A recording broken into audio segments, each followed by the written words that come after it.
welcome everybody to the Courage Book Summit, Turn Fear into Power. And I'm so excited we are all here, and you are all here. And I see a combination of friends and family, and it's just the community coming together from all over the world. There's people in the Netherlands, in Bali, in Finland, from Germany. It's beautiful, and it means so much for me. It means so much to me to provide this summit with my fellow authors. And this summit follows the theme of the book From Fear to Courage, 15 Insights to Achieve Your Dreams. And we decided for us, the authors, to come together and share our stories also live with us. And we have our great moderator, Thomas Harold. Maybe you want to show your hand, Thomas? Fantastic, you're here, and thank you for, he's helping me keeping the flow in the meeting.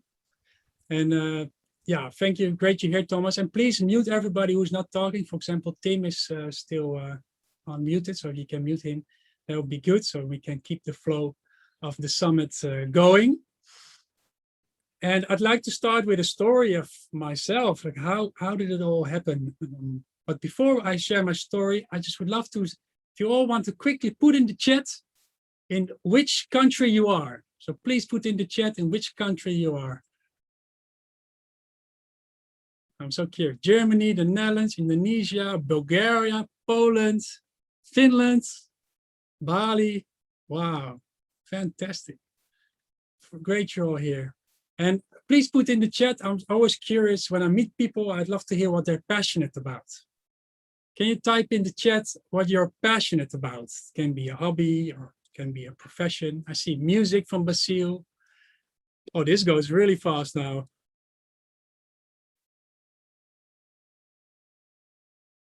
Let's see. Richard says consciousness, Janine learning education, Eva says languages, John says scuba diving, Claude says traveling. Fantastic. And I sense that I know a lot of you already, and you're all very passionate people. So I'm not surprised you immediately type in what you're passionate about. And again, it just means so much to me to see you all here in this summit. This book journey started.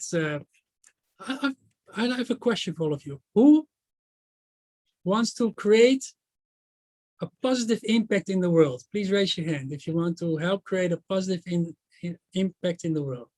Oh, yeah. So did I. 2.5 years ago, I wanted to start a book. I was very inspired by John Spender. Can you raise your hand, John? This is John, a great man who I met at the Toastmasters Club. And Toastmasters is an organization where we teach each other, learn how to do public speaking. And John was already providing many books. He has already more than 20 books with collaborations with 250 authors from all over the world. In every book, again, 12 new authors. And he was just like sandwiches, he was just producing that. And it was inspiring a lot of people. And I just heard his speeches all the time, and I saw how wonderful it was. So I thought to myself, I would like to do a book as well. And so I started with a lot of excitement and a lot of passion. And that was 2.5 years ago. And I said to everybody, okay, man, let's do this together.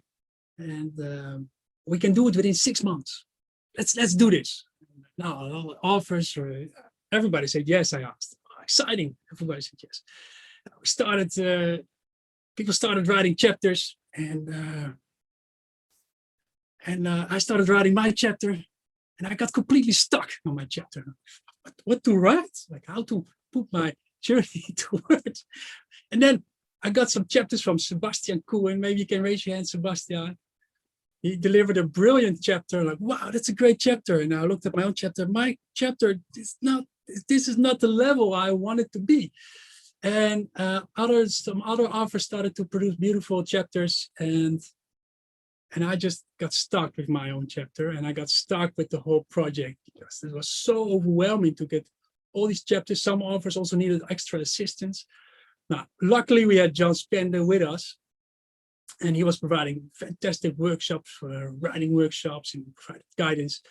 But still, it was for me to coordinate everything and to write my own chapter was so challenging. And 2 years later, the book was still not finished.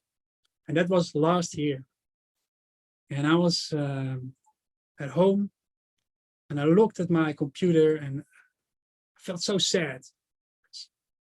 I made that promise to my fellow authors that we would produce a book. We'd do it within 6 months. And it was 2 years later, and it still wasn't finished. And who's ever started a project with a lot of excitement, but then later got stuck with it? Who's ever experienced that? Most of you. So did I. And another thing that happened to me is I felt ashamed because I was working as a coach. I was telling people how to live your dreams, how to build your business, how to be accountable, how to make things happen. And here I was sitting by my computer 2 years later, and the book was still not finished. Plus, the finish line was still a long way to go. And I, metaphorically speaking, had my white towel in my hands, and I thought maybe I'll just stop this project. I'll just quit. But something within me changed when I was talking to Pekka Mattila. And Pekka, you raise your hand, Pekka. This is Pekka with the blue shirt. And we were doing accountability sessions with each other every month. And something what he said, what I said, was like a combination, and then I thought, you know what? I've helped more than 1,000 people improve their lives and help them with their dreams and with their businesses. I can coach myself as well. And I reached out to John and said, John, so sorry, I know 2 years. And he says, no problem, man, no problem. Just keep going. And that was so nice. He was so relaxed, so patient. And I started step by step making progress again. And then 1 year after that, so today, here we are in this summit. And next week, we're going to launch the Courage book. From Fear to Courage, 15 Insights to Achieve Your Dreams.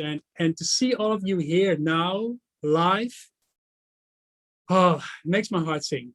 It really does. And I really want to acknowledge the support from my fellow authors, from you. I'm going to have a list because it's a long list of people and I don't want to forget any names. Sebastian Koen, I want to thank you. Also specifically, Sebastian, because your chapter was already available 2 years ago. You gave it away for free for people to read, and it's been very helpful in the last 2 years. John, of course, I want to thank you. Amanda, Jane, thank you. Eva Stiekema, Pekka, Jeremy, Melanie, Nick, Thomas, Robert, Carla, Kate, Grace, and Manuel. And also Rick Purcell for helping me and mentoring me through these times. And also in the last 10 years, Rick, we helped me a lot with overcoming my own fears, which helped with the book.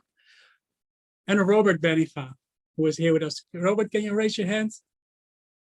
Thank you as well, Robert, for being you and supporting. Because I think for me, what I want is that I've learned that I can have the biggest dreams, and I do, and I still have, but I cannot do all of this without the people around me, without other like-minded people who are sharing the vision and supporting each other.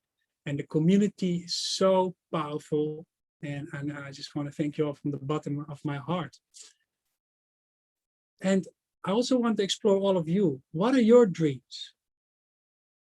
And what is stopping you? Is there anything blocking you with your dreams? Any fears, perhaps, or any distractions? And then how can you overcome those challenges so that you can move forward? Today in this summit, my fellow authors will share stories from their own experience, where they experience their fears and they're going to explain how they overcame their fears and which strategies they used. Who would like to hear those stories from my fellow authors? Nice. And if you stay until the end of this summit, I want to reward you because I believe there's a lot of value in this summit today. And if you stay until the end, you also have a chance to win the Courage book. Maybe Thomas, can you show us the copy? Do you have it there by hand? Sure. Here you go. There's the book. So 5 people will get a paperback copy sent to your home. And this will be a lottery at the end of the summit because I want to reward commitment. And because commitment is so freaking important when we want to achieve our dreams. The first speaker is my dear friend, John. He has published 28 books with 250 authors. He's the book consultant of our book, From Fear to Courage. And he's going to share a story. Please put your hands together for John.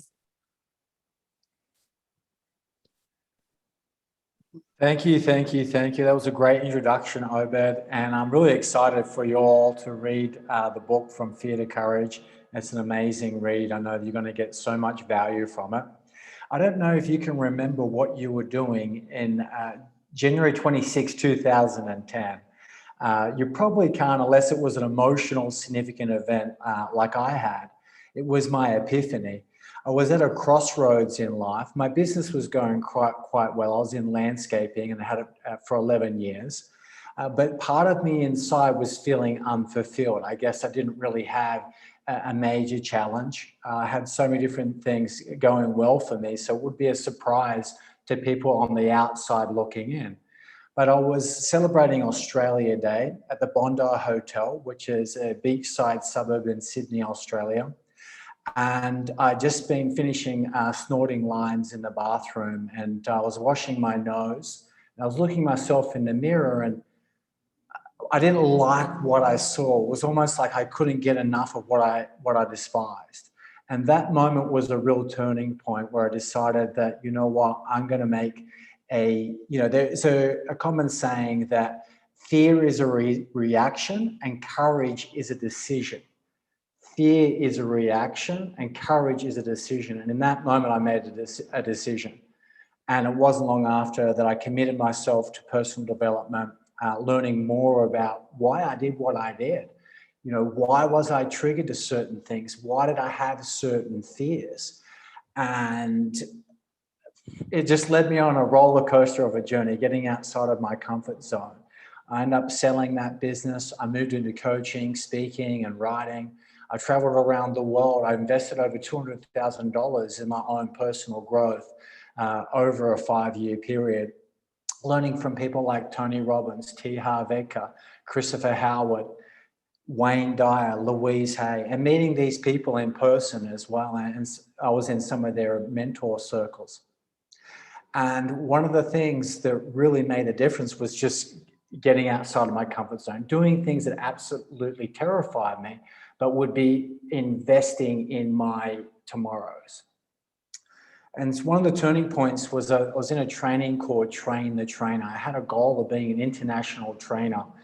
And that's what's led me to living in Bali. I've been in Bali for 8 years now. I never thought I'd live here. I'd been here 3 times prior to 2013 when I moved here, January 27th. And it's been an incredible transition. Anyway, I was at this Train the Trainer and I was literally thought I was going to die. The training is over 5 days, and on the Friday night it was called Outrageous Night, and basically it was a safe container was set. There was over 196 participants, and for the Outrageous Night the groups were split into 2 small rooms, and it was like tightly packed. So the atmosphere was electric, and they had a stage at the front. You had to sing a song for 2 minutes and act outrageously. Now, whatever would get you outside of your comfort zone and be the ultimate challenge for you, then that's what you should do. And I'd done theatre and drama and school plays and things like that. And so getting on stage and dressing outrageously and acting outrageously wasn't a major challenge for me. So I decided that I would go naked. And I wanted, so I wouldn't back out. I told my friends, you know what, I'm gonna do this. I'm gonna go naked. Why don't we all go naked? And they're like, no way. Like, are you crazy? And it wasn't about being an exhibition or anything like that. I'm definitely not a nudist, but it was about being raw and exposed in front of people and being able to actually handle that. And I thought if I could handle that in a presentation environment, then if I'm in stages around the world, then I'd be able to handle that as well. And so you would have one person singing, and then they would call up, you'd have 3 people standing in a line. And when you got up, everyone would do like a round of applause and send positive energy your way. But when they called my name and they noticed I was just wearing ordinary clothes, the reaction wasn't so great. And so I'm standing in line, I'm slowly just taking off my clothes, and I thought I was going to die. So I was doing Sonia Choquette's 4-4-4 breathing, just so I wouldn't pass out, as I sort of took my trousers off, took my shirt off, and they called my name and I got on stage. The room was freezing cold, and I was standing like this. You got to stand with your arms open. You got to receive a round of applause. And wow, like I'd never felt so accepted and acknowledged in my entire life. And then I sang this song, Relax, Don't Do It. And it was incredible. I can't really remember all the sort of details at the end throughout it, but at the end, I just received, it was like pandemonium in the room. And someone was videoing and they got in trouble. There was very tight rules. And so I felt safe to be at my most vulnerable.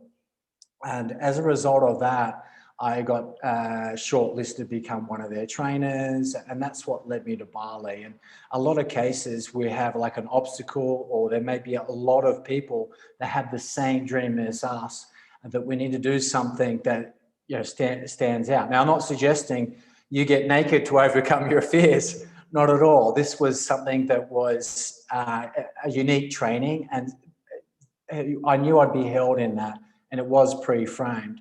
But, you know, for me, the turning point, the realization was that, and it was a recurring theme, and it still is today, that fear is a reaction and courage is a decision. And so where in your life are you being reactive, and how can you turn that into a moment of courage? That's my 5 minutes. So I want to respect everyone's time.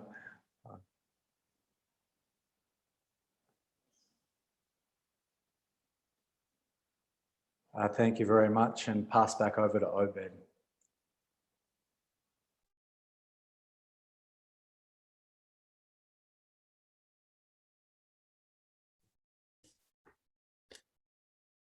Okay, I think it's my turn. Do you want to say something, Obed, here, or do I just continue? I want to say yes, I'm back, yes. And John, what a beautiful speech. What a vulnerability. And I think to share such a story takes courage, man. And thank you for that. I'm glad you kept your clothes on while you were sharing the stories as well. And wow, but seriously beautiful, man. Thank you for sharing. And the next speaker is a dear friend of mine who I met 4 years ago, also in Bali. And he's from the more colder countries in Europe. And what an inspiration. One of the top business trainers in Finland. He's the co-founder of Digital University, which is a very popular business platform in Finland, as well as Campwire. Please, everybody, put your hands together for Pekka Mattila.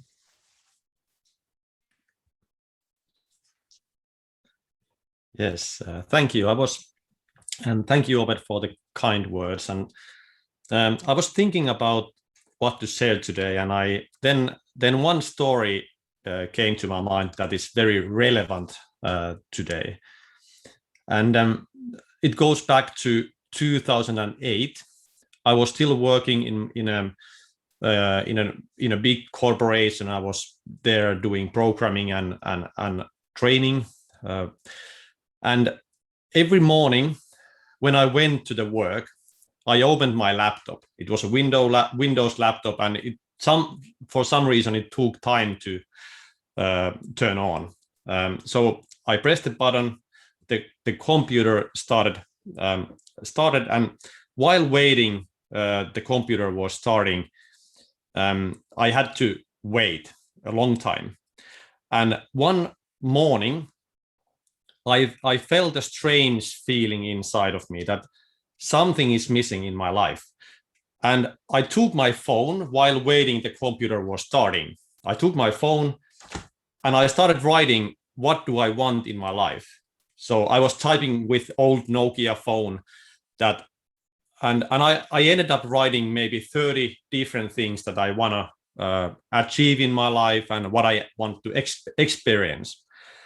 And the computer was still starting, and I got a weird thought.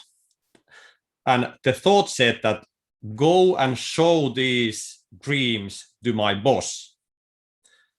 So then I thought that, okay, I'm going to show these to my boss, because I wanted to know if I can achieve and fulfill all my dreams in this company where I was working as an employee.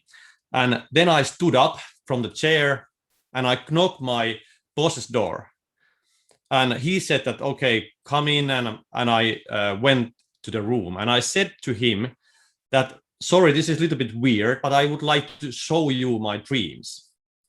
And luckily my boss said that, that's amazing that he has his bucket list and dream list.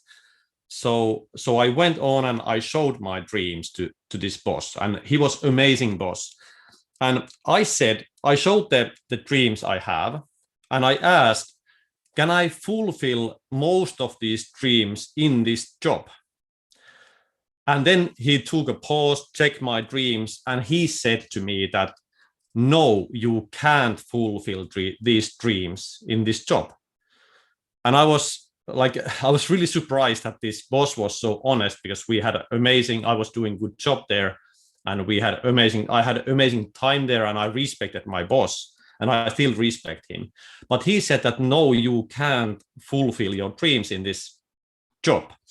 And what happened at that time was that I decided that why I would spend my time in a place where I need to suppress myself and suppress my dreams, and that ended up that actually ended up to the situation where I said to my boss that I actually can't continue working in this business, and that ended up me to a new journey when I started my business. And I started my business in 2009, and that was an amazing journey. So we created a social media platform and social media service, and started business in Japan, and so on and so forth. But that one decision I made was that I need to start living my own life and not someone else's life. And I decided that I'm going to follow my heart no matter what, because when I made the decision that I quit my job and I started living my dream, that changed my life completely. And one other big change happened in 2015 when I burned out very badly. And that also changed my life, the direction of my life. And I started realizing that even though I was thinking that I live my dreams, but I was still living somebody else's dreams. So I was living like my egoistic dream that I wanted to be very successful, and I wanted to impress everybody else. And I wanted to prove myself to myself that I wanted to be somebody special. And that burnout, like after the burnout, maybe 1 year after, I met Obed, and Obed helped me a lot in my path to realize what I really want in my life. So it felt like I go deeper inside of me.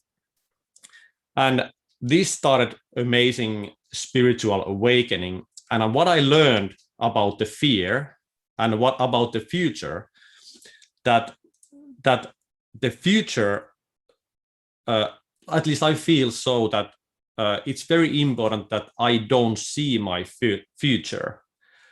That there is this fear that when I like quit my job, there was fear. How can I survive? How can I get money? How can I get the business up and running?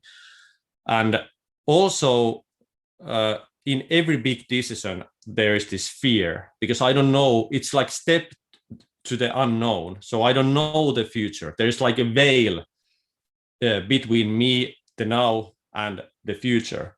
And I felt that the whole point of my experiences, what I experience right now, is that I don't know the future. Because then when I step into the unknown, I can face the fears. I don't need to hide from them, but I can face them. And what I've learned recently, I'll just go briefly this. So what I started in 2009, the business, I quit that business, working in that business this year in March. So I'm now in the same position than I was in 2008. And I stepped into the unknown. And again, I faced that I don't know the future. And I had the fears again facing me. But what I realized, and this is what I want to share with you, is that I have a deep inside, I have faith in me that I know that I need to take the step. I need to end up working with my old business. And I needed, in 2008, I had to quit my job. And I didn't know the future, but I had a faith inside of me that something is waiting for me, that I need to take the step. And now when I took the step again, I trusted that I had a faith that I need to take the step and end working with my old business. And miraculous events happened. So I started getting clients, and I started getting involved in a new project in a very fast way. So basically what I feel inside of me, that when I know, when I follow my heart, when I follow my heart's desire, I can surround myself with faith, and it always carries me to the next. And all these events that I have faced, the future has been brighter, and I just need to face the fears and trust the faith. Thank you. Wow.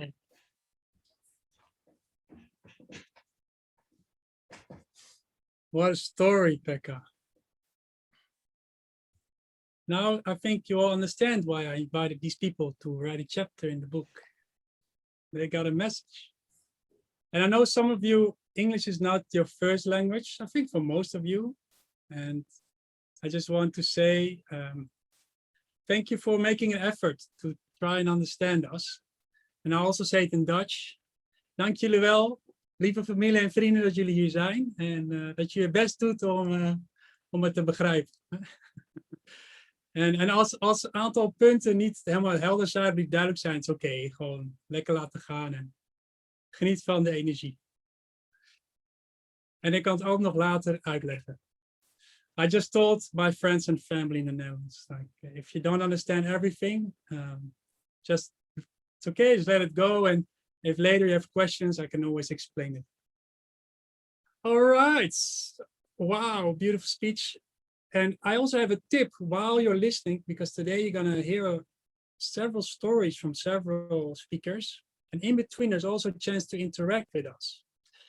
And as you are listening, I encourage you to slow down and to listen to the voice in your head as well as in your heart. And if you feel you might get some inspiration, so I encourage you, what I do is to have pen and paper and write it down. Or perhaps you have a Word document and you can make some notes there. And if any questions arise, you please write them down as well, because also in between we interact, but also at the end, there will be a Q&A session, a question and answer session, where we, the authors, will be there to answer any questions you might have. Wow, that was a beautiful story, trusting in faith, Pekka. And it was a new story. It's not a new, necessarily new, but it's the first time I hear it in this format. And man, your journey is so inspiring, and it's been such a privilege to have guided you and helped you, and so beautiful that you're now also helping and supporting me. It's just this beautiful community feeling. So thank you. The next speaker is another dear friend of mine who I've also met in Bali. I've met a lot of inspiring people here in Bali. And he's a German entrepreneur. He inspires thousands of German purpose-driven entrepreneurs to build their meaningful businesses. And he writes blogs, he writes books, and he's also the co-founder of Citizen Circle, which is a very popular German network organization. And I'm going to interview him on his fears and his dreams. Please put your hands together for Sebastian Koen.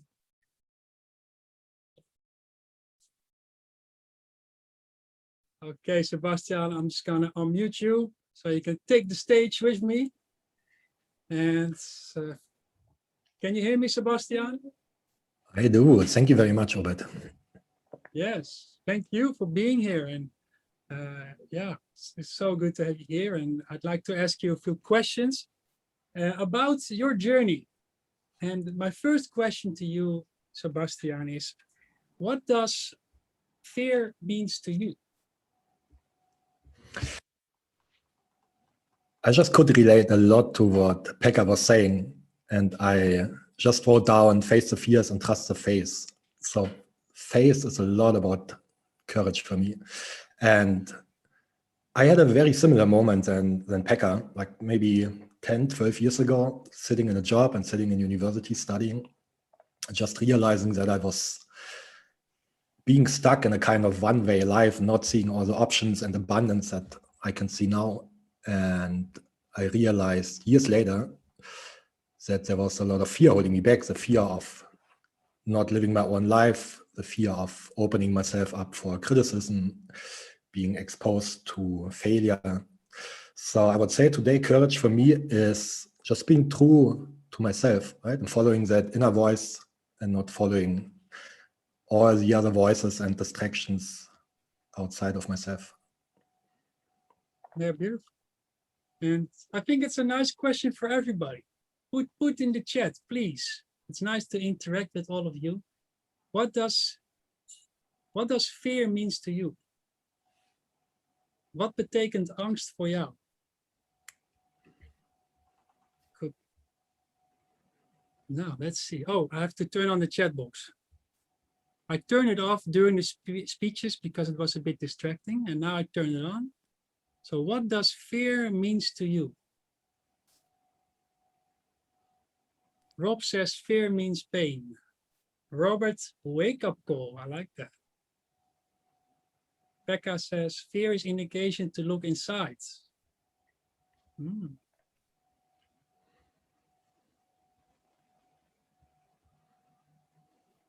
Rick says comes directly from the ego. Beautiful. Fear is a natural and important thing, Eva says. Nice. Okay, I will interview Eva later on that. I'm curious what you mean. Chris, fear means paralysis, so it is important to overcome it with courage. By the way, the chat box, in case you don't know, when you hover down on your computer, I'm so used to Zoom, of course, but some of you are first time you use it. When you hover down with your mouse, you can see the chat. It's like a symbol of a cloud, and then you'll see a box opening up, and then you can type in and see the other messages. And Sebastian, what does courage means to you? I was just reading all the answers, and I think I would like to differentiate, right? There are fears that are very justified. Like, for example, I'm standing on top of a building and I'm afraid to jump. So it's a very, very good fear, right? And I should not always go into the direction of my fear if it means physical harm or if I had experience that would guide me otherwise. But most of my fears, and I would totally agree with most of the answers, it's like a guide to go into that direction where the fear is coming from. So courage means exactly that, accepting that fear and going there anyway, like being stronger than my fear, which is like sometimes like a natural instinct, but a lot of times something I just learned.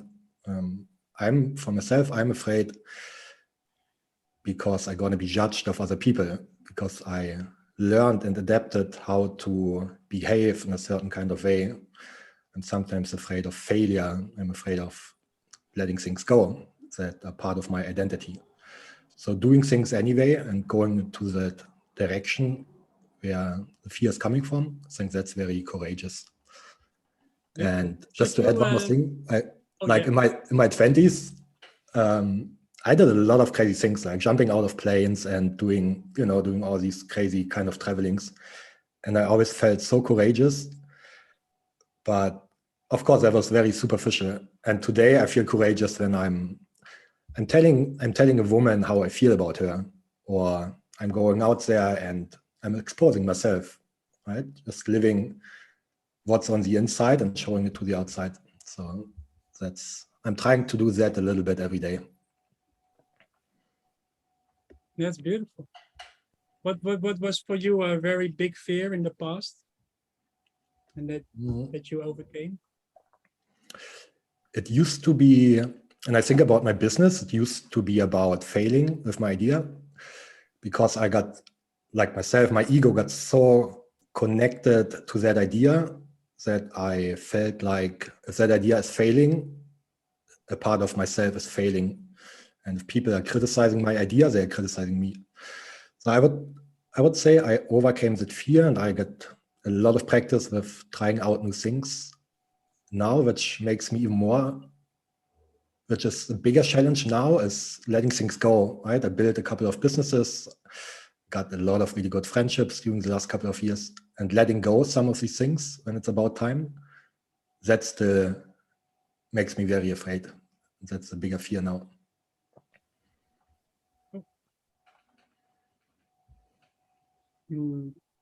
But my father, sorry about this. My father turned on screen sharing, and I've just got I'm not sure why you can. You shouldn't be able to do that. Oh yeah, only a host. Okay. That's very.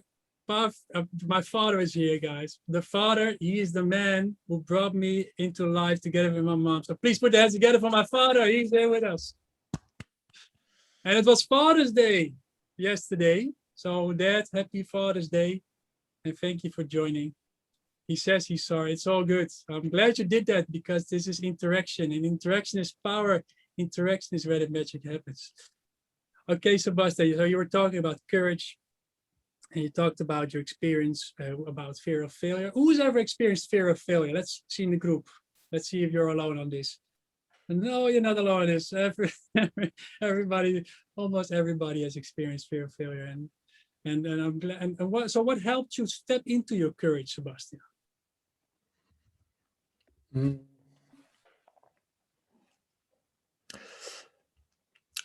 Reflecting on that fear, right? And for me, there are two ways to do it. It's first, I can go out and ask other people for help.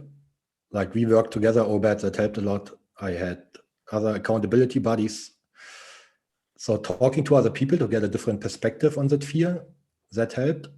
I think what's even more important for myself, that's very personal, it's just taking time to myself and talking to my inner voice.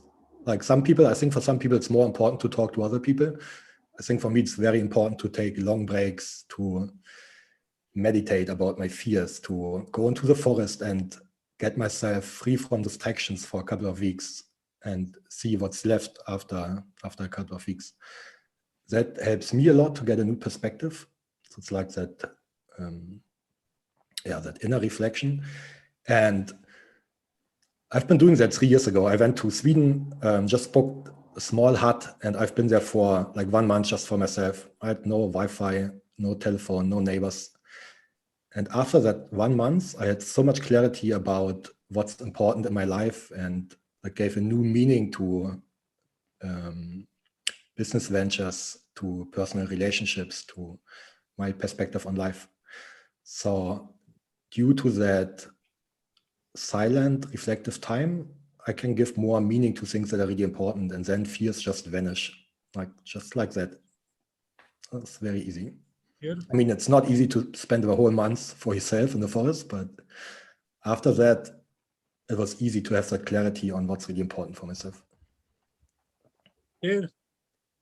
Thank you for sharing, Sebastian. It was a beautiful contribution. And if you're interested to hear more about Sebastian's journey, I encourage you to read his chapter from our book.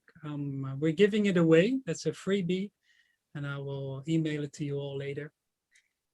And where he shares more insights on overcoming his fears. And next week, if you want to, you can buy, of course, the complete book where you can hear all these inspiring stories from the speakers today in written word, where they go into more depth on all of this.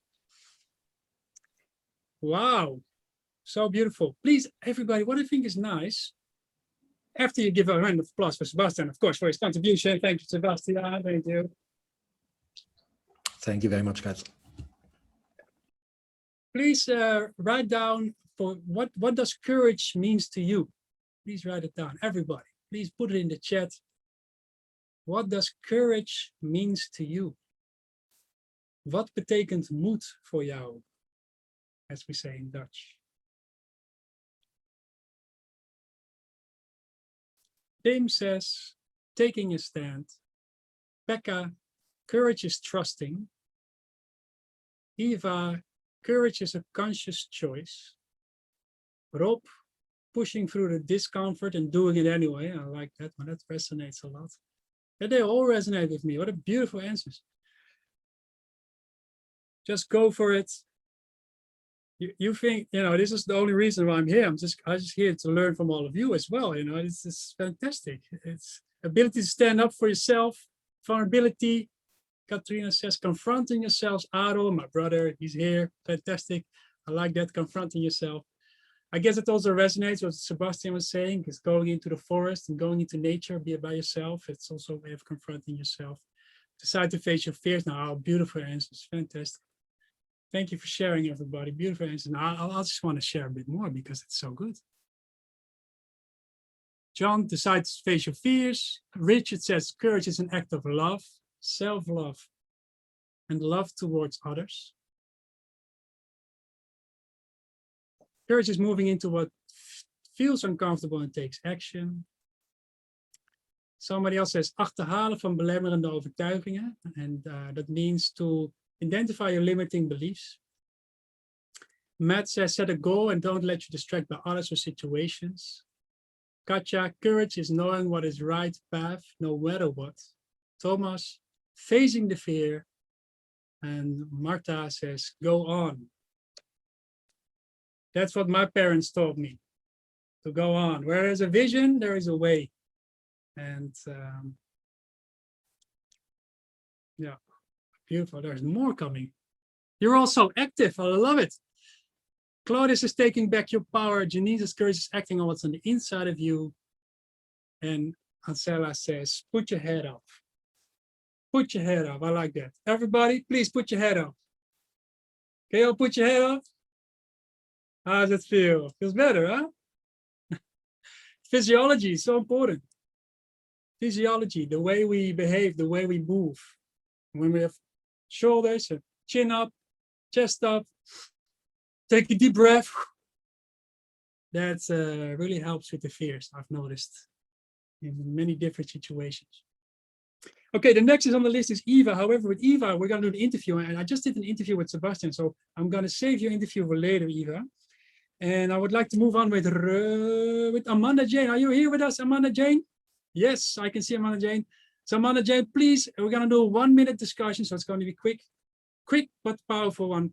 What are the reasons for you, Amanda, that you decided to join our book? Amanda is a welcome everybody. Thank you, Amanda Jane. You're a retreat mentor and life coach, and beautiful that you've contributed a chapter to the book. And I'm just curious, in 1 minute, what is the reason you decided to join? So obviously the reason for me to join was you were coaching me, and you got me out of my uncomfortability to become more comfortable with leading my retreats, because I had this behavior where I would make money for others and make millions for their companies, and then not get the traction or the strategy or the foundation to go forth with mine. And you know, making $1 million at a very young age and being very successful. I got married, and you know, like, there was pivoting points, like John, you know, and I had to look in the mirror, and it was like, do I want my soul? Do I want my mission? Do I want my millionaire, you know, husband to be beside him and, you know, live his dream and not live my dream? So for me to be part of the book was to really step out of my comfort zone, because I've written a lot of blogs and wellness sort of programs, as you know, and you've joined my retreats and you've guided lots of workshops, and to get uncomfortable and to really look back at my life, because my motto is believe in yourself. Don't ever allow anybody to make you small. And, you know, my mum and dad, bless their hearts, but, you know, they didn't sort of make me feel that I was worthy of love or money, of success, or all of those things. And deep inside my soul and my heart, and my mission and purpose is I have the courage to do and can do whatever I want. So thank you, everybody. And I feel so privileged. And yeah, to get uncomfortable, to be comfortable, and write this chapter to share my message with the world. Wow, what a speech, man. What a power. Bravo, fantastic. And I'm looking forward to seeing your chapter. Well, Thomas, can you show us the book one more time? Thomas, come on. Where can you show us the book? Okay, Thomas, can you just quickly, I'm going to unmute you, Thomas. Can you talk a bit? Yes, here it is. How does it feel to have the book in your hands, man? It's wonderful. It's wonderful. I mean, look at this. Can you show the photos? Can you show the photos? Oh yeah, they're in the back. Let's see here. Here we go. Here we go. There you go. Amanda, you're in the top. She's in the middle and the top. Yes, there she is. Fantastic. And super exciting, Amanda. Beautiful story. And I love what you shared about trusting. That really makes sense to me. To trust in yourself, trust in your abilities. And yeah, a privilege to have you here with us, Amanda. And that you also have written a chapter in the book. Thank you. We're going to move forward. Thank you too. We're going to move forward to the next speaker. One of my mentors, I met him 10 years ago in the Netherlands at the Zaken Festival in Almere, while I was helping my father, who's also with us today. Oh, Dad, can you show us your hand?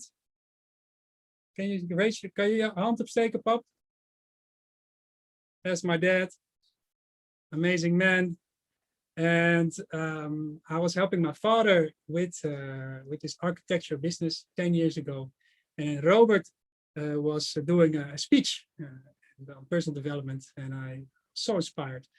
And we started talking, and we started to become friends. And I went to his summit 10 years ago and got so much inspiration.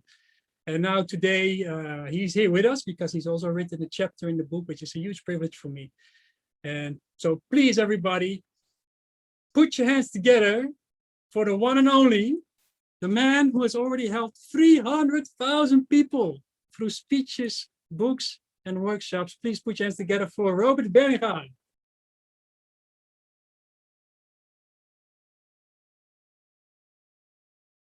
Yeah, you can click on the button. Yes, please take the floor. In 5 minutes, please share your speech. I love to see your parents and your family and to everybody. So Obed told me, please make sure everybody really cries. Well, that's not up to me. She told me, tell some stories that really hit people home. Well, there's so many of them. What is fear? So this is my first wife, who unfortunately passed away on the 8th of August, 2012, after the tsunami of cancer. God has graced me with another fantastic major love of my life. And of course, when you're in the middle of cancer, all kinds of fears come up. And after she passed away, did I do it right, and all these things. But so I decided to focus a little bit on what T.S. Eliot said.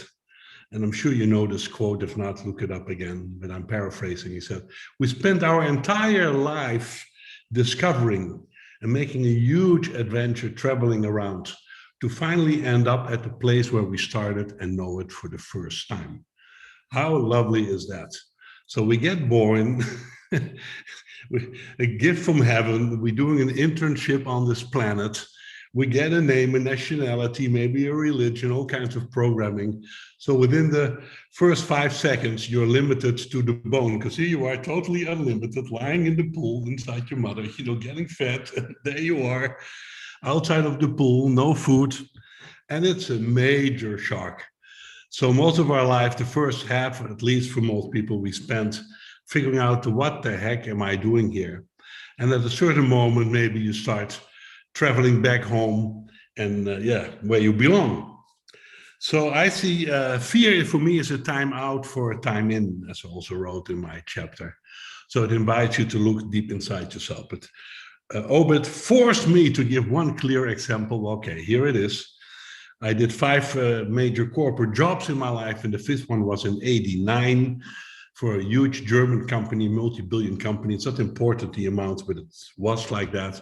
And they asked me to take the company all over Europe and into the US. And then on the 9th of November, as I was 39 then, the wall fell. And I thought, oh my goodness, this wall falls totally on top of me. Not long before my 40th birthday, my ego, bigger than shit, the biggest cars, everything, whatever you can imagine, whatever success means. And I wasn't not at all yet on the path of significance. Because of course, life is not about success. We all know that. But it's totally okay to go for success for a while, because you want to be there, you want to have done it, you want to have seen it. And then at a certain moment, you get some other insight. So I thought when the wall fell, I thought, my goodness, it falls on top of me. That's the end of the story. And I really said, oh, what's going to happen next? And then I was so busy with busyness. And then for the first time, I started figuring out, so do I really love what I'm doing? Is this what I want to do? Well, you see 2 plants here, and I'll walk towards them. I hope you have it on speaker view, otherwise you cannot see this. But there's a sign here that says love, and there's a sign here that says fear. And you and I can decide, what do we water? Which plants? I haven't done it with these plants, but I've done several times the test, and I'm sure you have, at least you can imagine, if you have 2 plants, and one you water and the other you don't water, one will die. Yeah, it's very, very simple. Now, if you have a choice, which plant would you rather water, the love plant or the fear plant? Pretty rhetorical, yeah? Of course, the love plant. I see Chris, I see you saying they're making the L sign. Nevertheless, in most of us, they are like this. Their plants are about the same size. But there's something about fear that I haven't heard yet, but I've heard beautiful stories, and thank you for that I want to say something more about. So, Obed, if you could share the screen with the 2 sheets I made, and we start with the first one.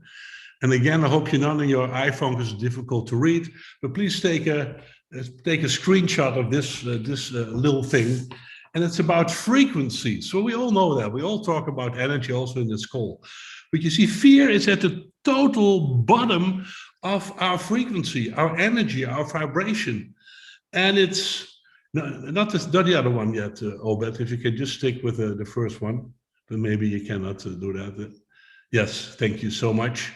So if you move up there, so with the Berlin story, not only the Berlin story in general, fear comes up.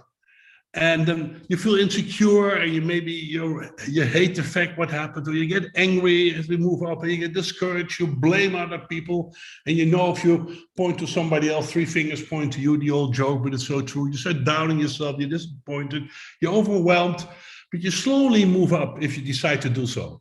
And in 2 minutes, I'll give you 3 tools how to do that. Slowly but surely get out of your frustration. From pessimism, you may be a little bored, but then you figure, well, there might be a meaning in here. What can I do with it? And slowly you get hopeful and more positive, and enthusiasm. You turn into the universe, and you start figuring out what is this all about. And you can find your passion, or as Obed calls it, find your compass, your purpose. And then finally, if we play the game right on this journey, we go into joy and appreciation, empowerment, freedom, and love. Now, that looks very simple, but it's a choice, believe it or not. Now, on the left bottom, we see this little thing on communication. And what a lot of people, they still stick with the very old statistics that communication is words, body language, and the way you talk, your tonality. That's what, still with great respect, Tony Robbins talks about, etc. And this is old shit, and I'm really sorry it's still being taught, because it misses out on the sixth sense. Already 30 years ago, there's a lot of research from quantum mechanics and quantum physics that actually 65% of communication is our energy, is our vibration, it's your attraction. It's actually words about 10%, and your body language and the 5 traditional senses are about 25%. So you and I, we can spend tons of time and money on communication courses, and we still only improve 1/3 of our message, because 2/3 of the message is you, who you really are, what energy you send into the world. For me, that was a major insight. Now, also there you see on the right top, safe, seen, and supported. That's something I like to talk about a lot in companies, and together with Ingeborg, my wife, we do it with private sessions. And it's about the question, what makes you feel safe? What makes you feel seen, appreciated, respected? And what makes you feel supported mentally, socially, emotionally, spiritually, whatever, materially?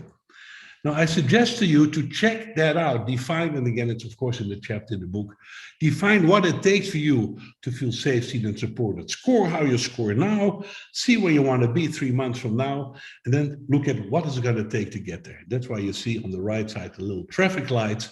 So what am I going to stop? What am I going to continue, yellow, and what am I going to start, green? By the way, because there's a lot of Germans in the house, of course, they recognize the symbols are from Berlin, the Ampelmann. I just, as a joke, I put that in, and I'm a quarter German myself. So anyway, if you do this, I guarantee you, if every week, in every meeting you spend only a minute or two, every time, what should I stop, continue, and start, and see what happens. And if you do that, you see on the left top, you see this little Holland thing, and you go into love, not only in relationships, you go into a frequency. Actually, it's not that important anymore what you say, but you send it out. I can tell you one of my major huge projects came out of when my neighbor passed away, and they asked me to speak on behalf of the family, and I spoke there, and I just spoke about the man, how lovely he was. And from there, because somebody was in the audience, how can you see speaking at a funeral as an acquisition? All my major projects come from funny places. So from there, I had a major global project for SAP. Now, how can you get to that higher place? If you would put on the next sheet, please, and the last sheet, Obed, thank you very much. Here are 4 setback fear questions I would like to suggest to you. And also here, please take a screenshot of it or a shot with your phone so that you can keep this. So if shit happens, anybody ever saw that shit happened in your life? Let me see. Yeah, of course, everybody. And I learned to ask myself 4 questions, and I'll pick this up along the way, of course. The first question is, what can I learn from this? If something happens or if you're fearful, what can I learn from this? What message is in there? It's amazing what comes up. For example, when my wife got cancer or whatever, that on the level of soul, I picked my parents. I'm from Jewish background. They survived the concentration camps. And why did I grow up in a Jewish environment? And what can I learn from that? Second is, what reason can this thing that happened that I didn't like have for me? But for me, not reasons outside yourself, not the economy or Corona or whatever, but what is the reason for me? What can I learn from that again? And three, what contribution does this give to my life and to other people? And fourthly, what still is positive about this? Now, all these four questions that you see in the right bottom, they're inside your circle of influence. I used to spend a lot of time, and I still do, there's a mental gravity that brings me to a place of my circle of concern. And it's a waste of time, energy, money, and everything. Now, I give you concretely again the example of my darling first wife, who's still very much with me. So I have a wife in heaven, above and beyond, and a wife on this planet. It's quite interesting to have two of them. Not to have, but to be with two of them. When somebody dies, you can ask yourself, what can I learn from this? And what reason is there for me? Maybe what contribution? Of course, you cannot ask yourself, what is so positive about this right now? Your mind would explode. And so I really suggest to you to look into that. Now, let me finish with saying this. The inner voices were mentioned. If you can turn off the sheets, Obed, so people can go back to speaker view, whatever way you want to watch. There's an inner voice indeed that says you shouldn't jump off of a 5-story building, etc. But there's two major types of inner voices. There's saboteurs, there's limiting beliefs that many of you already mentioned. And there's the sage, the wise person inside of you. And these saboteurs are so strong. And again, the minute you're born, they happen. And oh, but your parents are there. I'm sure they're the most empowering people in the world. They gave it the very best, as I did for my daughters. At the same time, that limited you to the bone, but they didn't do it on purpose. So now you're very busy to work your way out. It's nothing to do with your parents. It's all parents. It's all people who educate, who coach, whatever. So the big thing is to get to know your saboteurs, indeed your limiting beliefs. Accept them. Some people say, I don't accept the situation. There's nothing to accept, it's simply there. And then work towards indeed your purpose, the sage person inside of you, the wise person that you are. And of course, in that context, as you mentioned, Obed, we're always better together. And all of us, well, maybe for sure me, had the pleasure to indeed address over 300,000 people by now in 71 countries and coach a lot of people. It's not about the numbers, but in togetherness, we're always better together. And that then the illusion of fear, by the way, not fear, false evidence appearing real, I don't like that. That is way too simple. But what we tell ourselves, I am the person who limits me the most. And I turned that slowly but surely in the person who I like the most. Hello, Tiger, I love you. It's one of the statements I make. And, they come in all kinds of ways and forms. So I've decided I'm not going to water the weeds anymore. I'm going to water the seeds. That's what I wanted to share. Thank you so much. Wow, bravo. Thank you. For me, this is incredible because 10 years ago, I saw you on stage. We're surrounded with hundreds of entrepreneurs and you were standing on stage sharing inspiration. And now I feel so privileged to have you here with us live in this summit. What a beautiful insights. What are the seeds? Don't water the weeds. What a beautiful metaphor. It makes a lot of sense to me. And please, one more time, everybody, Robert Benninga. Thank you. Thank you. Thank you. Thank you. What I feel is a nice thing to consider for all of us is Robert talked about, and I'll just put his slide one more time.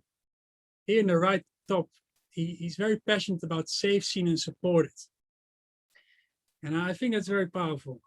To feel safe, to feel seen, to feel supported. I think it's a very powerful way. I've also noticed in my own development as I was, for example, I told you before about my story 1 year ago when I was completely stuck with this book project. And I decided I didn't decide. Well, I got support from Pekka, from Robert, from Rick, from Sebastian, from other people as well, John. And that really helped me to get my support so that I could push through my fears, face my fears, and write my chapter and complete that book. And I would like you to invite you to put in the chat what can help you right now to feel more supported. I repeat the question: what can help you right now to feel supported? And I'm going to just turn on the chat so that you can put it in the chat. I repeat, what helps you right now to feel supported?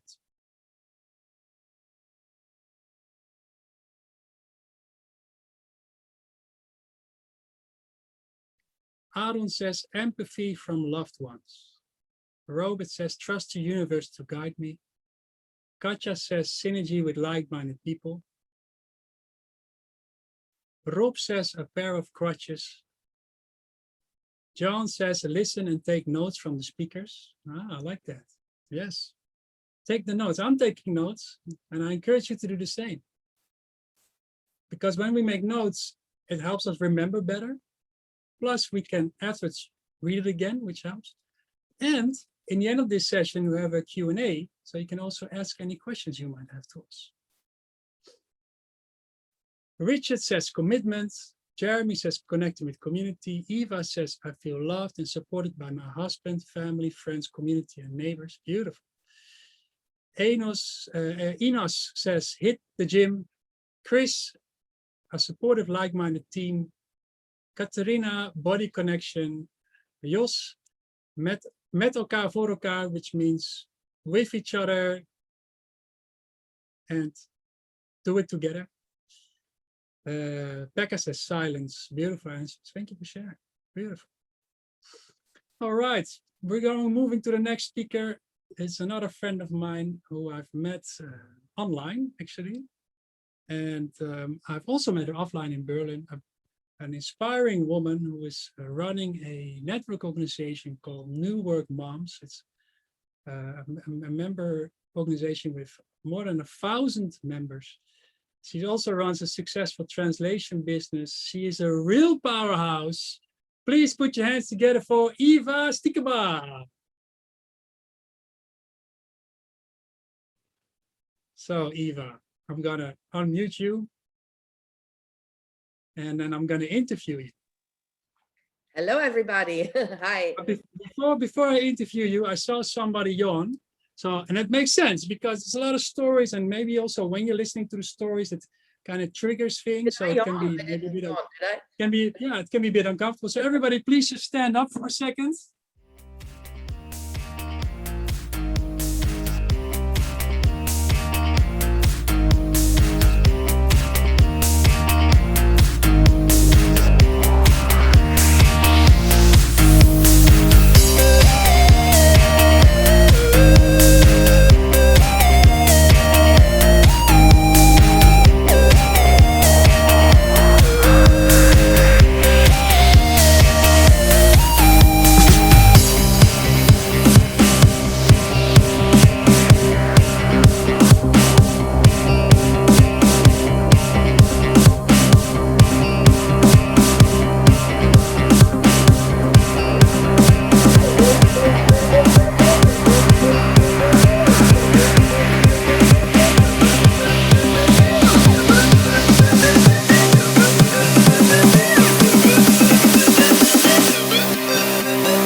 Nice. Wow, what a high level interaction there. Fantastic.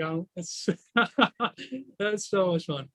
That was not planned, but as Robert said, we communicate with more than just the 5 traditional senses, and it's beautiful. Thank you for sharing. Thank you for raising your energy. Huh? Robert, is that what you meant with raising your energy with the 65%? Yes, he says yes. Okay, Eva, you're next. Eva. Yeah, a beautiful chapter you've written in the book, of course. And, you know, your smile says it all. A lot of wisdom, and I'm looking forward to doing a quick interview with you today.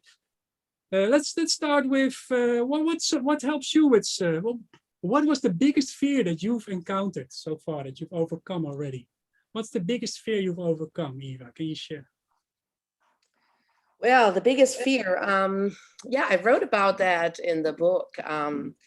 I was working as an employee for many, many years in different companies. And yeah, I always kind of like ran against a wall and I didn't really know what it was. And I was feeling that there was something wrong. And I had this fear that I needed to quit my job and I didn't know how, and I didn't know what to do. And I was running in the forest, and I remember that really very, very vividly, that I was crying and I was like, fuck, what I'm gonna do? Sorry, my language. But I was like, I really felt this shiver of fear inside of me, and it was very real. Like it was very real. And then I decided to start my self-employment and quit my job, and yeah, and that's where it all started. And yeah, I had a lot of fears because I just bought a house, I got married, I wanted to have a kid, and I was in a stage of life where, I thought, oh, yeah, I need the money, and I need, to build something. And so it was very scary to do that at this moment in my life. Yeah, beautiful. Thank you for sharing. And in the chat just now, you wrote down your support system is your husband and your community. Can you tell me a bit more about that, and how did that help you overcome your fears? Well, when I first became a mom, I felt quite lonely because I didn't meet many like-minded people. And by like-minded people, I mean women that, that also have maybe had their own business or who had many interests in life. And so I founded my own network because I couldn't find the people out there, that I needed as a support system. So I founded an own network for self-employed moms. And it started very, very small. And I remember it that the first meeting, there were only 2 other moms, but we connected immediately and we had so much in common. And then this network grew and grew, and I wanted to help mothers get off their feet and be courageous and go out there and do their own thing and not be trapped in a job for the rest of their lives just because they have kids, Wow. Wow.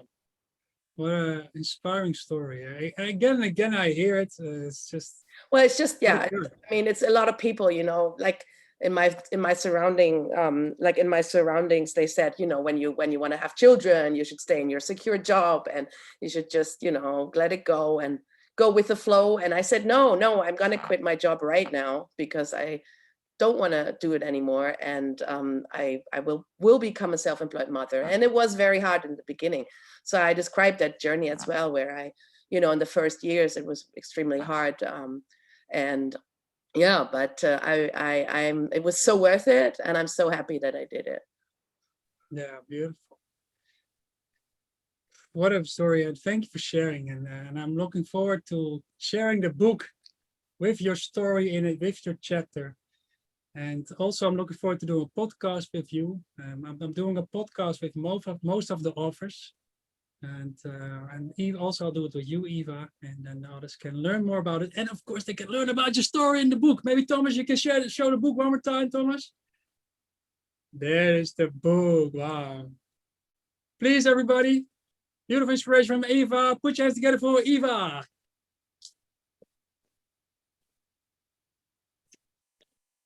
Wonderful, wonderful. Tim is the founder of a charity organization here in Bali. And what an inspiration I found is that to see people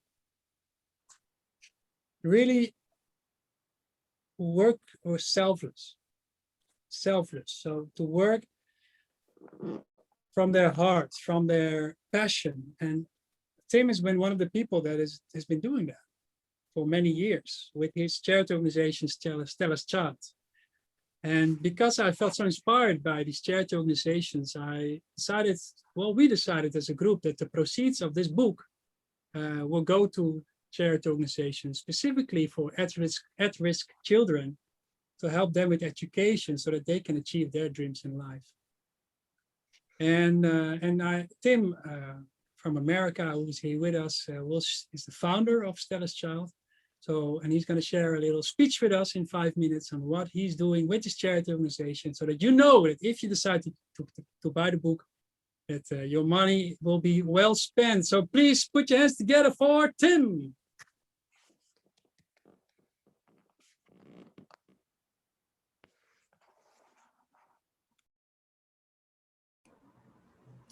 Good afternoon, and thank you very much for that introduction.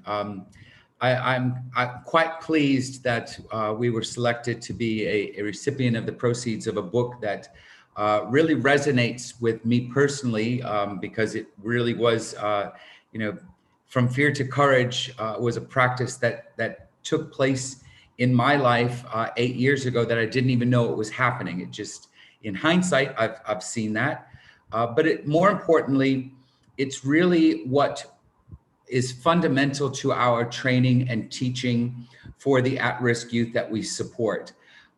We have a 2-minute video to show you that kind of gives a foundation view about the types of children that we work with, how our programs work. And I'll ask Thomas or Obed to cue up that video. And then I'll talk to you a bit more about some of the outcomes where you can, I think you'll be able to easily glean from these stories about that these kids are moving from fear to courage. So, ready with the video?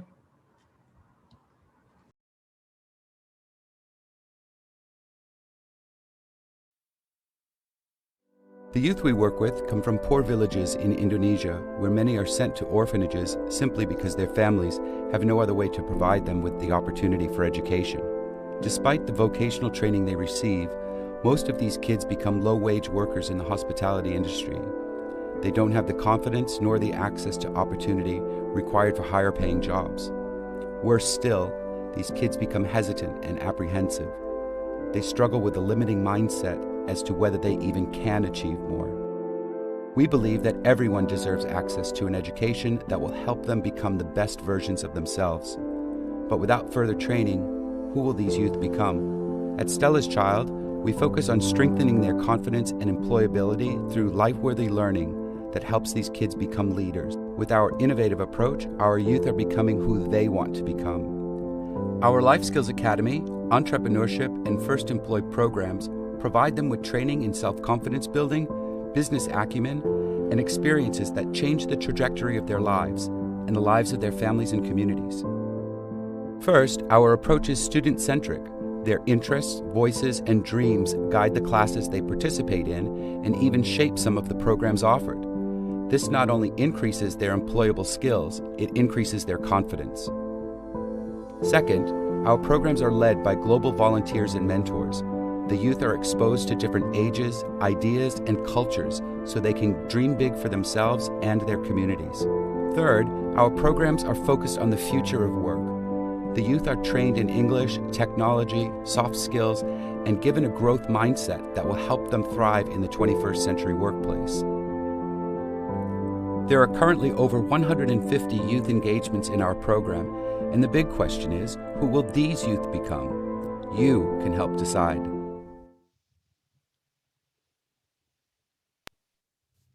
The sound fell away. My apologies. That was my mistake. But what a beautiful video. Yeah, thank you. In regards to what happens on the other end of the pathway, when the kids come into our programs, they've settled for less. They've given up on their dreams. They've listened to what society has told them. They've succumbed to the bullying that they receive in school because they're the poor kids living in the orphanage. And our message from the beginning is to help them understand that you can be whoever you want to be. You can achieve whatever you want to achieve, so long as you have the drive, you put in the work, and that you've got a plan. One story I'd like to share with you is a girl named Eka. She was 14 years old when I met her, and when I asked her what her dream job was, she said it was to become a cook. A year later, she wanted to become a chef. A year after that, she wanted to become an international chef. And then just prior to graduation, she wanted to become an international chef that was able to infuse Balinese culture into her culinary arts. When I did an exit interview with her, as we do with all of our graduates, she told me, Tim, I think you might not be happy with the decision I've made. And I said, well, what is that? And she said, well, I've decided not to study culinary arts in university. And I said, well, I'm not angry, but I'm confused because this has always been your dream. And she said, well, in listening to the program, she said, I realized that I'm good with numbers. I enjoy mathematics. And that if I study finance in university, that will get me a good paying job that I can then use those proceeds to build my culinary career. After I picked myself up off the floor, I explained to her, I said, Eka, this is exactly what we're trying to teach you. This is where you take a look at what are you good at? What are your skills and your talents? And what are the things that you like to do? And how do you use them to get to what you want from life? And this girl went from, the dream of to being a cook to now having a career plan in place. We hear stories from kids when they return from their home villages that one boy, Komang, said, yeah, my mom told me that everyone in the village is talking about me. And I was thinking, well, that could be good, that could be bad. I said, what are they saying? He's like, they're saying that I'm a leader in their community now, that the people are looking to him for solutions to problems that the village faces. And of course, my response to him was, well, how does that make you feel? And he was just like, really proud, Tim. And so this is the feeling that these kids are getting from our programs by working with the global team of mentors, of people sharing stories, sharing skills, sharing experiences, much like we're doing here today. We've all had our struggles, but we've had our triumphs. And how did we get there? And these kids are figuring out that that's available to them as well. And so, through the support of organizations like yours, and this enables us to keep these programs running so that we can have many, many more kids leaving these children's homes and orphanages and entering into jobs that will provide them with the financial abilities to break their cycle of poverty, but more importantly, to become leaders and change makers within their communities.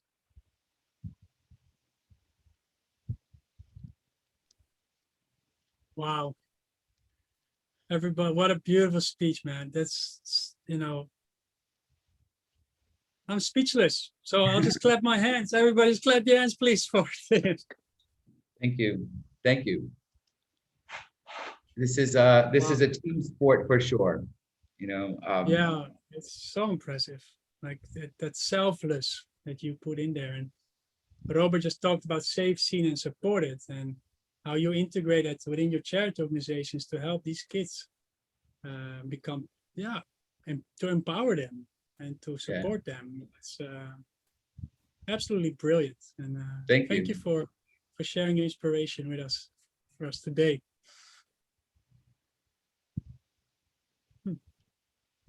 The next speaker is another mentor of mine who I've met in Bali 10 years ago.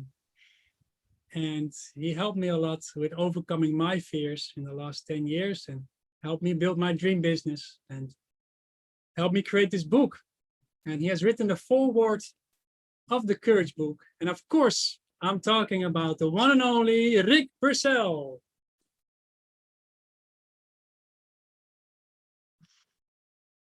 So Rick, I'm gonna unmute you and I'd love to hear from you.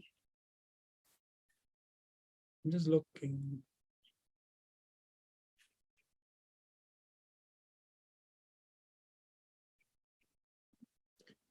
stand by. Rick, can you wave at me? Ah, there you go. You can unmute yourself. Very good. Can you hear me? Could you please, yes, could you please share in 1 minute what was the reason for you to write this foreword for our book?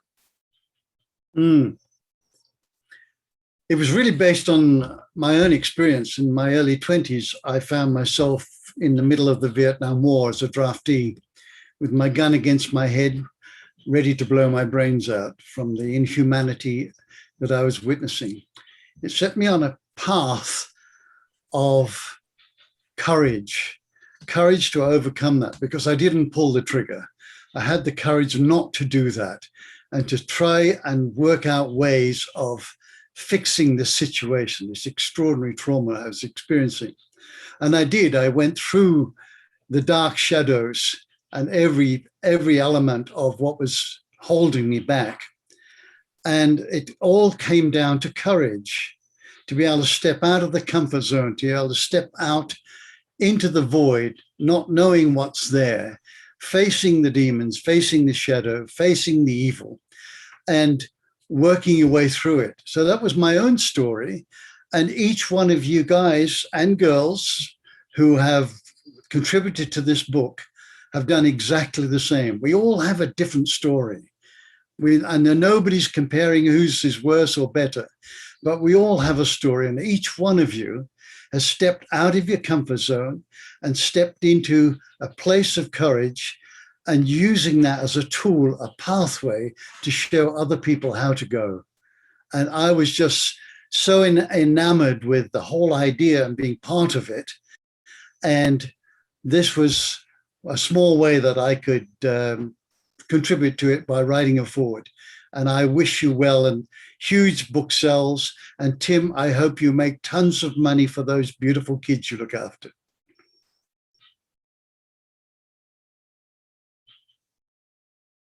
Wow. Yeah, you really moved me, man. What a life experience. And yeah, thank you so much for supporting me all these years. I know that what I've built and what we're building now, this book, wouldn't have been able without you. And I feel very privileged that you've written a foreword and that you're with us here today to share that vulnerable and powerful story. My pleasure.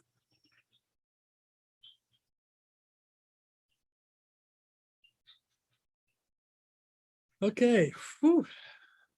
Next is Thomas. Thomas Harold, best-selling author who has sold 200,000 books. A true inspiration. He's writing at the moment books on personal development and spirituality. And he'll take the stage and share his story with us. Yeah, please put your hands together, everybody. Thanks.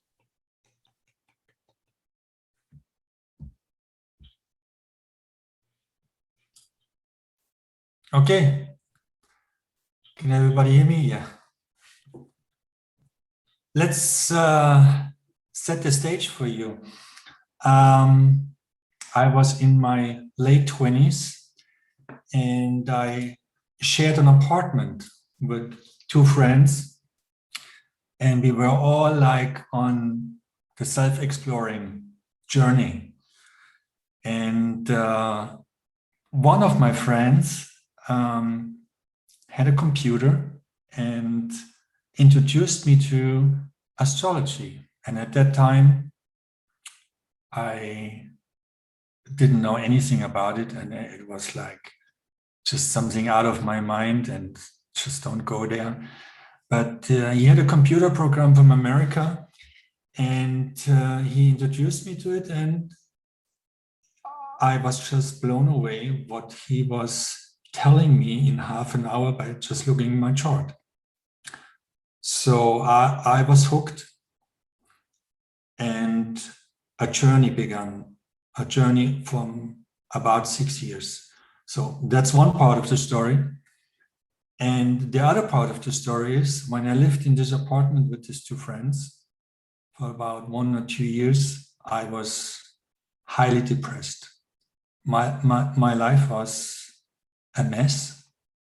I didn't know really what to do, what to make out of it. I felt like a cage that was closing on me. And one day I realized by watching my friend on the astrology program, and I told him, it looks very complicated. How can you deal with it? And he said, yeah, it is very complicated, but it's the best. And I realized, I think I can do better. I can create something better. I don't know where it came from. Now I know it was a passion of mine, but at that time, it just popped up and I started to program it. I had nothing to do besides spending hours on park benches, and compared to what was the guy who was awakened on the park? Eckhart Tolle. Ben ik live? Eckhart Tolle. Yeah. Thomas got cut out. Thomas is frozen, unfortunately. Thomas, we cannot hear you at the moment. These things happen sometimes with online events. The good news is that I left the room open so he can join in later. And then he can finish his story, hopefully. Because I know his story is very powerful and it's very interesting. And he also expresses this full story in his chapter. And I think I'll leave it there for now and move on to the next speaker, which is Manuel. Manuel is from Canada, and he's a lifestyle mentor who has also written books, coached many people. And because it's the middle of the night in Canada, he couldn't make it today live. But he did share the recording of his TEDx speech, which he did a few months ago. And he shared that TEDx speech with 3,000 people online. And I'd like to share with you this speech in the first few minutes.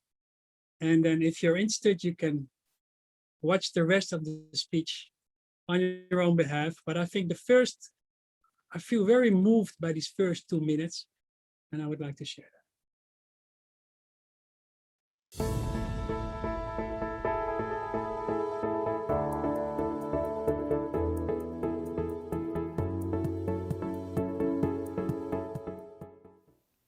10 years ago, I was Fun Guy Di. A pretty all right guy. Knew how to laugh, how to love, how to live. The life of the party. But underneath that 33-year-old exterior, he was afraid. I was afraid. Pasting a smile on my face, I believed I could manage the daily emotional trifecta of stress, depression, anxiety. Believing that pain and shame were emotions, the stuff deep down into the dark crevices of my being. But all that changed on January 1st, 2010. Feeling the sun slap my face, I remember squinting through the windows. I crawled out of bed, hung over, head pounding with the painful shame of realizing that I had just did what I swore I would never do again.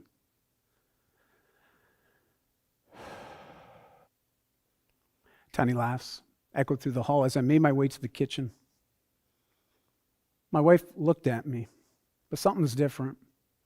She's always been the person, when she looks at me, she sees the potential I can't see in myself. But not that morning. She slammed her coffee mug on the kitchen table, mesmerized with Dora the Explorer on the TV. The kids didn't even move. Fear is eclipsing my typical feelings of regret and remorse. I'm afraid to admit the lies that I tell myself. I believe I'm a good father, a good husband, a good provider. But all those goods are quickly undone by another night of poor choices.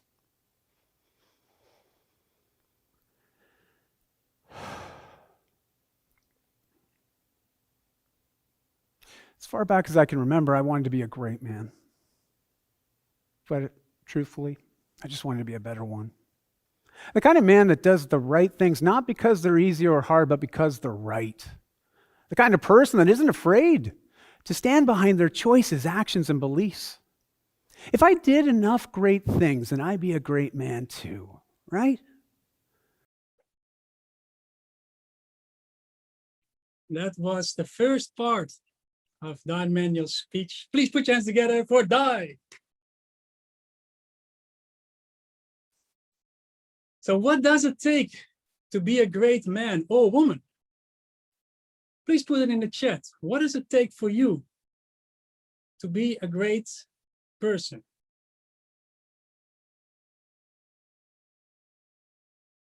What does it take for you to be a great person? And I'm just gonna turn on the chat so that you can chat it in there. I just activated it. Such a powerful topic to be, to engage that inner power that we all have. Jeremy says presence. Basile says be. Richard says endless courage. Integrity, values, and courage. Marta, to be yourself. Beautiful answer. Self-knowledge. What does it take to be a great person? Look at all these answers. Enos, be true to yourself. Robert, serve with love and positive power. Janine, awareness. Becca, be vulnerable. Be you, unique in the moment.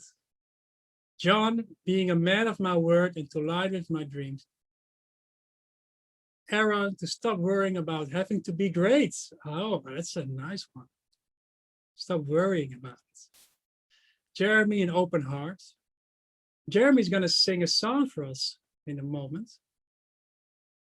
And renowned musicians we have among us. Show my soul, Eva. Tim, be empathetic, humble, and leave the ego at the door. Mindful, being myself with others, from Jos. And Matt, to be brutally honest with yourself. Beautiful answers. Thank you for sharing. You know, this interaction, and this is what I'm feeling today as well, is as you are watching, and I can see it in your physiology, the way you're sitting there and the way you are making notes. I love that energy. You know, it's for me, providing this webinar is like eating my favorite meal. It's such a joy to do it. And I also just say to myself, because sometimes life goes so fast and I'm so used to go for the next goal, go for the next goal. However, this right now, this is such a milestone that we are here together, all connected, sharing stories, sharing inspiration. And so thank you all of you for being here with us and being present and trying to stay focused as you can. And dancing, you even danced today. Oh my God, what a day, what a day. Okay, so well, we have Thomas. Are you back with us? I think Thomas is back. Becca just sent me a message. Thomas is back. Thomas, would you like to complete the second? Just give a quick summary of the first part and then in 1 minute, share the second part. Sure, yeah, my Zoom just went down and up. So I was doing programming and astrology program. And just for the fun of it, and I picked up a language because I didn't know how to program and was all like a hobby. And after a few months, someone saw this, a friend of mine, and looked at the chart and said like, oh man, this is beautiful what you did there. This is better than the professional program your friend has from America. Do you ever thought about selling it? I said, selling? No, I never thought about it. Maybe I do that. So anyway, it's going to be a long story, And I developed that in MS-DOS in the old days, Microsoft DOS, and I sold already copies. I had the first person helping me, and I realized soon Windows was on the emerged on the market, and I had to completely start from the beginning and write a Windows version. And at that point, I said to myself, well, you did the programming for 3 years, you did the sales, you did the marketing, you did everything. I don't want to program that again. So I hired a partner. We hired programmers. We hired a whole staff of people, bookkeeping, whatever is all involved in funding a company. We had an office. And soon we realized the money is draining faster than we can breathe. I mean, it was amazing. I was going into debt a lot. My partner was going into debt. And the whole situation became very, very daring and bleak. And we had to handle the programmers. We had made contracts with them so they get 50% paid after they finished, after we sell finally the Windows version. And so we keep going and going, and every day was passing by. We needed urgently money. And of course, we wanted to found a corporation. In Germany, it's called a GmbH. You need 50,000 D-marks at that time. So we went to the banks, and they asked for what? And we said for nostalgia program, we didn't get the money. So one day I got home and I was in the tram and I was completely frightened. And I said, I need a solution. And I realized at that point, I was taking it lightly. I didn't step out of my comfort zone. I mean, we just asked the bank, we asked the papers, whatever they give us money, we didn't add. So I got home and I made a list of 3 people. 3 people that I had the most fear to ask about 50,000.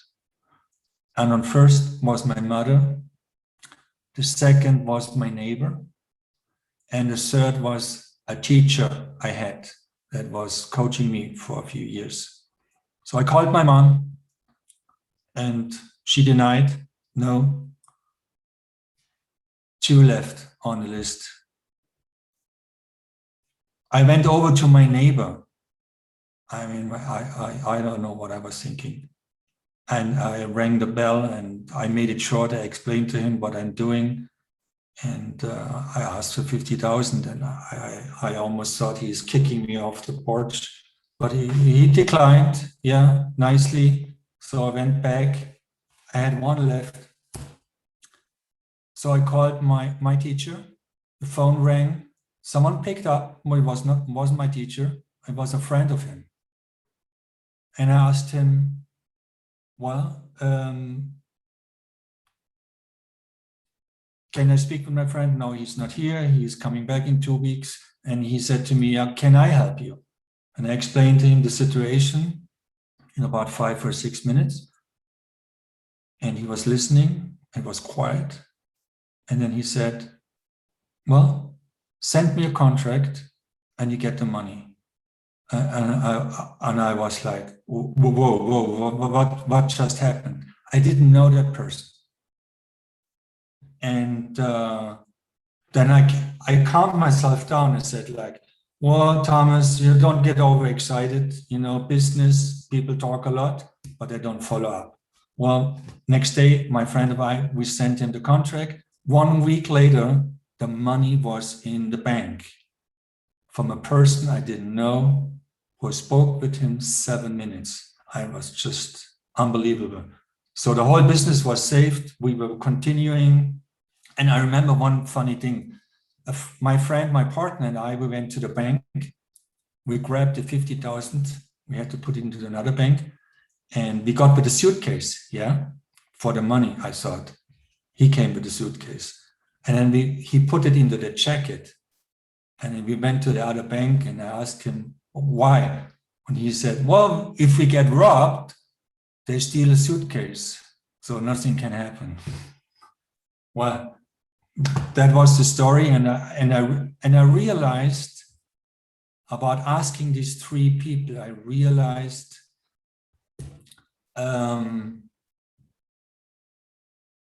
how important it was to try and do whatever I could.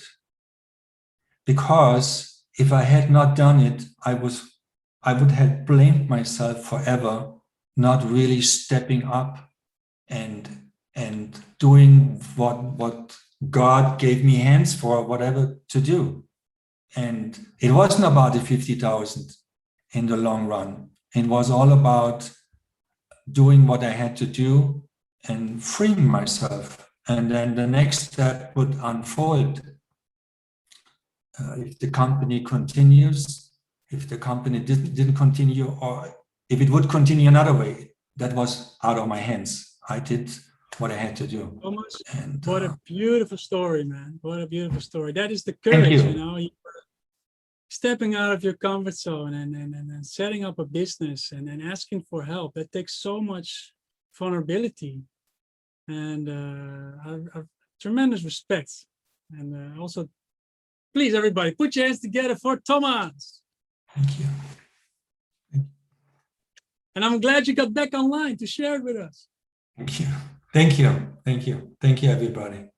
If you want to Thank you, learn more Obed. about Thomas, yes, thank you, Thomas. Wonderful. If you want to learn more about Thomas's journey, you can buy the Courage book, which will be available next week.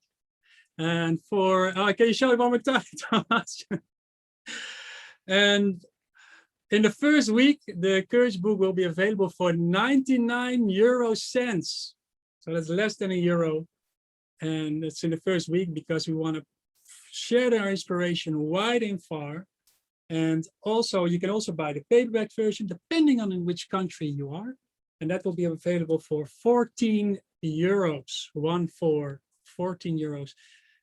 And know that all the proceeds will go to the beautiful charity organizations, for example, from Stella's Child that Tim just shared with us. Tomorrow I'll share some resources with you. I'll share Dai's speech. I'll share the slides from Robert. I will share the recording from this session. So in case you feel like this is something my friend could hear, this could something maybe good instinct for my colleague could hear, you can share the recording with them. Please share this inspiration. And we're going to close off. No, we're not going to close. We're going to do a song from Jeremy, and then we're going to open up Q&A for the authors in case you have some questions. We would love to answer them. And first, a renowned musician, performs all over the world, America, Europe, Indonesia, Australia. And he's with us today. He's also writing a chapter in the book From Fear to Courage. And of course, I'm talking about Jeremy Roski. Please put your hands together for Jeremy Roski.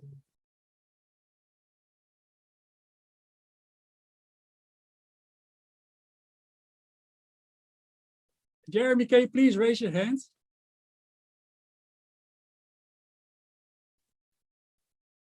Let's see.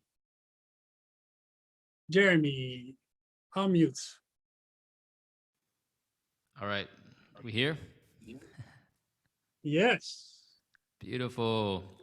Thank you all. Thank you for showing up. This is an exciting moment for all of us. This has been a couple-year project in the making, and to finally be here at this this launch, this moment where all of the weaving of these incredible stories are coming together. It's just really, really exciting, and of course supporting such a beautiful cause. So I feel honored. So I'm going to sing a song here to bring some energy and inspiration through. I actually speak about this song in my chapter in the book, and it's actually called "Faith, Not Fear" is the title of this song. And I feel like this is it's been a theme I feel through the whole summit here in terms of really. When we're pushed to that edge, when we're overcome by fear, what's next? Where's the faith that shines through, and how that carries us through the dark night. So I'll go ahead and let me just make sure that this is working technically. What, can you guys hear the guitar? Yeah, volume's all right? Thank you. I know we didn't get a sound check here. And I actually just got off the plane from Sydney. I'm in Australia. I was just in Sydney over the weekend, and we just came straight from the airport and jumped online. So here we are. Exciting.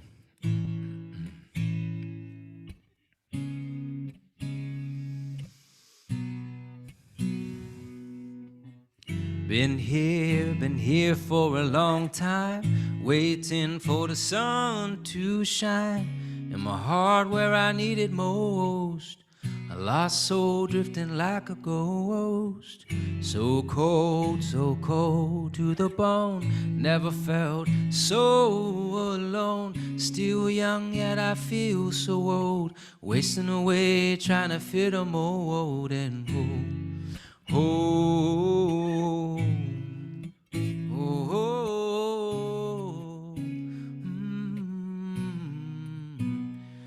And give me faith, not fear, to steer towards my dreams, trust in the unseen, 'cause nothing is as it seems, and I believe there's a plan for me.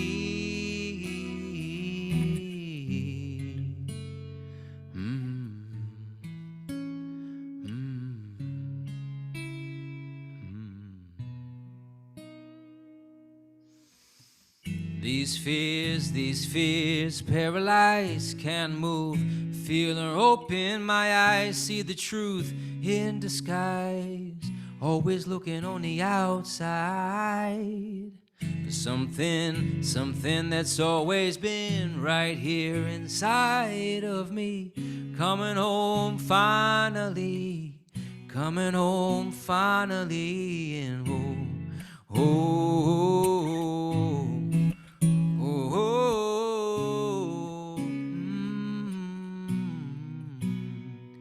I choose faith, not fear, to steer towards my dreams, trust in the unseen, 'cause nothing is as it seems, and I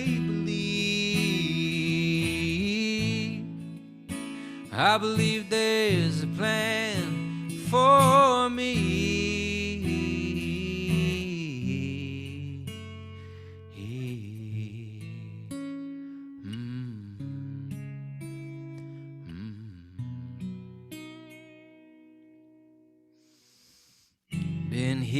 Been here for a long time, giving thanks for the sun that shines, illuminates my heart and mind, every cell in my body so divine. This breath is such a gift, connects me with me, and oh, there is separateness melts away. I find a peace that's me, and I'm here to stay. And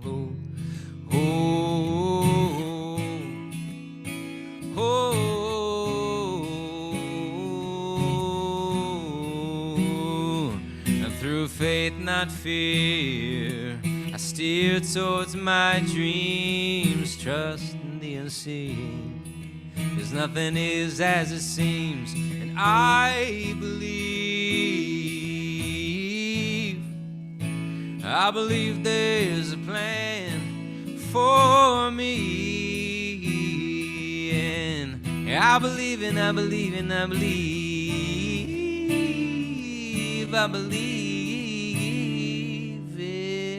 me.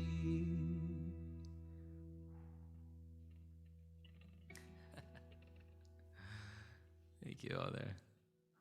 Oh, it's beautiful. Thank you. Great for the opportunity. I appreciate it. And yeah, blessings on the journey for us all. Faith, not fear, shining bright.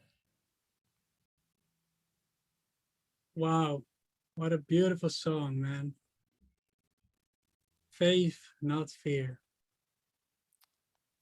I'd like you to help me with choosing the lottery. 5 people are winning the paperback book. Thomas, show it to us one more time, the paperback book.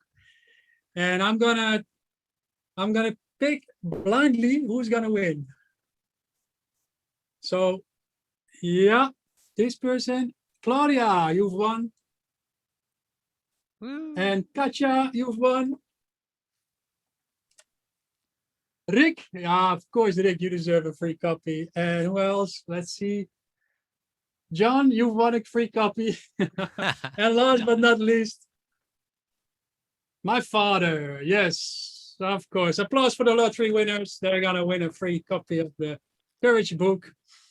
And we're now moving in the next session. If in the next section, if you want to stay, you can stay and you can ask us any questions you want.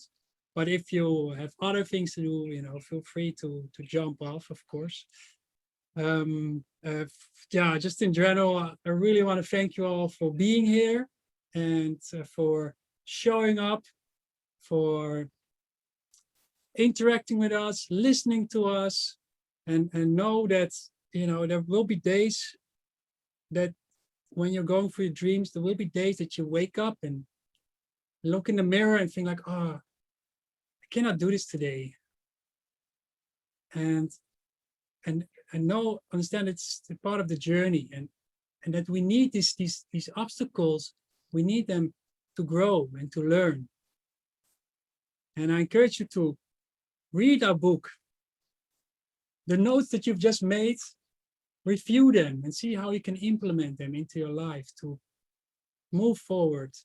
And then one day you'll look back and you'll see that those challenges that you're facing today are actually stepping stones to where you want to go. Because I believe we all have this wisdom and this inspiration and this power within us. And if we can do it, anybody can.